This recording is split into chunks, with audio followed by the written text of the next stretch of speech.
Hello everyone, সবাই কেমন আছো? আশা করি সবাই খুব ভালো আছো। আমরাও মোটামুটি এই ঠান্ডার মধ্যে কোনো রকমই দিন কাটছে।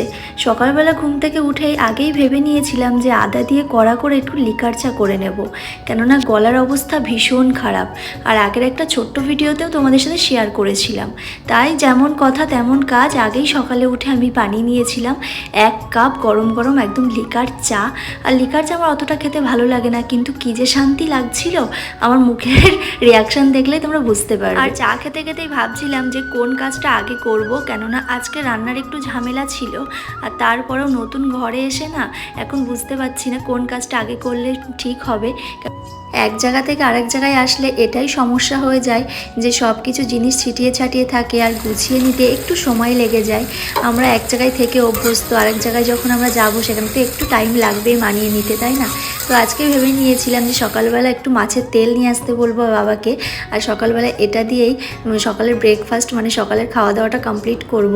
আজকে এই মাছের তেলের মধ্যে দিয়েছি তোমার পেঁয়াজ, বেশি করে কাঁচা পেঁয়াজ, লঙ্কা আর হচ্ছে বেগুন।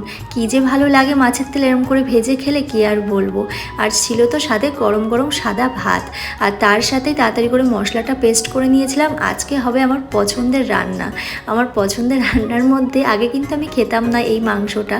তোমরা কারা কারা পছন্দ করো হাঁসের মাংস অবশ্যই কিন্তু কমেন্ট করে বলো। আমি বিয়ের আগে কোনো দিন খেয়েছি কিনা আমার মনে পড়ে না, কিন্তু বিয়ের পরে থেকে আমি খাওয়া শিখেছি আর আমার ভীষণ ভালো লাগে। এখন বলতে পারো মাংসের মধ্যে হাঁসের মাংসটা আমি বেশি পছন্দ করি। হাঁসের মাংস রান্না করতে যেহেতু টাইম একটু বেশিই লাগে, তাই মা ভালো করে আগে মাংসটা কষিয়ে নিয়েছিল আর তারপরে দিয়ে দিয়েছিল প্রেশার কুকারে। আর প্রেশার কুকারে তো বেশি সময় লাগে না, তাই না বলো? আর দেখো দেখে কি লোভনীয় লাগছে, তাই না? আজকে কিন্তু আমরা লাঞ্চ করেছিলাম গরম গরম বাসমতি রাইসের সাথে তোমার হচ্ছে হাঁসের মাংস। আর তারপরেই তো টানা একটা ঘুম দিয়ে নিয়েছি। আর সন্ধ্যের সময় চানাচুর দিয়ে মুড়ি মেখে নিয়েছি, তাও মেখে দিয়েছিল আমার দাদা ভাই। আর সাথে করে নিয়েছিলাম 1 কাপ লাল চা।